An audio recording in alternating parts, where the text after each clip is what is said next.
बिस्मिल्लाहिर्रहमानिर्रहीम, अस्सलाम वालेकुम। आप देख रहे हैं मुझे मेरे यूट्यूब चैनल पर और मैं मुज़म्मिल अवान हूँ। चौधरी परवेज़ इलाही साहब को एंटी करप्शन पंजाब की जानिब से गिरफ्तार कर लिया गया और ये एक बहुत बड़ी खबर है। देखें, परवेज़ इलाही साहब जो हैं वो दरअसल जब से तहरीक इंसाफ में शामिल हुए तो उनकी पॉलिटिक्स एक डिफरेंट सिनेरियो में चल रही थी। पहले काफ लीग में होते थे तो वो चौधरी शुजात हुसैन साहब की वजह से एक नाम था, एक रिस्पेक्ट थी, एक डिग्निटी थी। तो जब वो तहरीक इंसाफ में शामिल हुए, इमरान खान साहब के विजन को, उनके जो है वो आइडियोलॉजी को देखते हुए, जो उनका कहना, और उनके साहिबजादे जिन्होंने परवेज़ इलाही साहब की जो रही सही सियासत थी उसको भी कब्र में दफन कर दिया, तो परवेज़ इलाही साहब जी गिरफ्तार हो गए।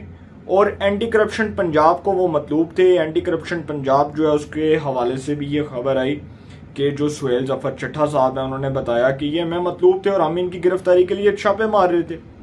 और आपको शायद याद होगा कि इससे कुछ दिन पहले जब परवेज़ इलाही साहब की रिहाइशगाह पर वो गाड़ी आई और जिसमें वो जब चौधरी सालिक हुसैन साहब जो हैं उन्होंने मुज़ामत की और उन्होंने कहा कि जी आप मतलब इस टाइम क्यों आए हैं, तो उन्होंने बताया कि जी हमें परवेज़ इलाही साहब की गिरफ्तारी मतलूब है, तो हम परवेज़ इलाही साहब को अरेस्ट करने आए। परवेज़ इलाही साहब के बारे में ये भी खबर आ रही थी कि वो चौधरी शुजात हुसैन के बेड के नीचे छुपे हुए थे। तो सर मौसूफ जो है वो हत्थे चढ़ गए हैं एंटी करप्शन पंजाब के और उनको उनके घर के बाहर से गिरफ्तार किया गया। और जब वो कुछ ऐसे भी बयानात आ रहे हैं, जो निगरान वज़ीर इत्तलाआत आमिर मीर साहब, उन्होंने बताया कि कुछ 3 गाड़ियां जो हैं वो जब निकली, घर के बाहर से निकली, तो उन गाड़ियों की चेकिंग की गई, शीशे तोड़े गए, तो उसमें पता चला कि परवेज़ इलाही साहब छुपे हुए हैं। परवेज़ इलाही साहब उस गाड़ी में छुपे हुए हैं। उस गाड़ी के अंदर उन्होंने आपको सेव किया हुआ था अपने आप को उन्होंने, तो उस गाड़ी से उनको निकाला और उनको पकड़ के दूसरी गाड़ी में बिठाया और दूसरी गाड़ी से निकाल के उनको ले गए। परवेज़ इलाही साहब गिरफ्तार हो गए। तो परवेज़ इलाही साहब जो है जी, उनके खिलाफ एंटी करप्शन पंजाब में सरकारी ठेकों के हवाले से जो मुकदमा दर्ज था उस मुकदमे की बुनियाद पर उनको गिरफ्तार किया गया। और परवेज़ इलाही साहब जो है उनके साथ उनके बेटे राशिक इलाही साहब भी थे और साथ साथ वो जो चौधरी शुजात हुसैन साहब जो हैं उनकी जो हमशीरा हैं वो भी साथ थी, सुमेरा बीबी जो है वो भी साथ थी। तो अब जी बड़े प्रॉब्लम्स खड़े हो गए परवेज़ इलाही साहब के लिए और उनके हवाले से निगरान वज़ीर इत्तलाआत व नशरियात पंजाब आमिर मीर साहब ने एक बयान दिया है और उनकी गिरफ्तारी के हवाले से जो रद्द-ए-अमल दिया, उनका कहना है कि परवेज़ इलाही पुलिस को मतलूब थे, इनको फरार होने की कोशिश में गिरफ्तार किया गया, ये छुपने की कोशिश कर रहे थे और ये छुपने की कोशिश में माहिर हैं। उन्होंने कहा कि आज इनके घर से 3 गाड़ियां निकली तो इन्हें तलाशी के लिए रोका गया, गाड़ी का शीशा तोड़ा तो अंदर परवेज़ इलाही साहब मौजूद थे। अब परवेज़ इलाही साहब जो है, इनकी गिरफ्तारी एक ऐसे वक्त में अमल में आई है कि इनसे जब इन्वेस्टिगेशन होगी तो दौरान तफ्तीश बहुत सी चीज़ें सामने आएंगी और ये भी पता चलेगा कि जो मौसूफ हैं मोहम्मद खान भट्टी, जो इनके प्रिंसिपल सेक्रेटरी रहे, जो सेक्रेटरी पंजाब असेंबली रहे, जिनको पहले गिरफ्तार किया गया था बलूचिस्तान से, तो उनसे जब दौरान तफ्तीश बहुत सी चीज़ें पूछी गई तो उन्होंने बहुत से इंकशाफात किए। उन्होंने बताया कि मैं किस किस तरह से सरकारी इदारों में ठेके लेता था, किस तरह से मैं किक बैक्स करता था, कमीशन लेता था, हर नौकरी के एवज मुझे इतने इतने लाख रुपया बचता था। और वो जो एक जज साहब हैं सुप्रीम कोर्ट के जी, उनके जो 2 साहिबजादे हैं मुस्तफ़ा नकवी और मुर्तज़ा नकवी, वो जो है वो फैसले करते थे, वो डील करते होते थे।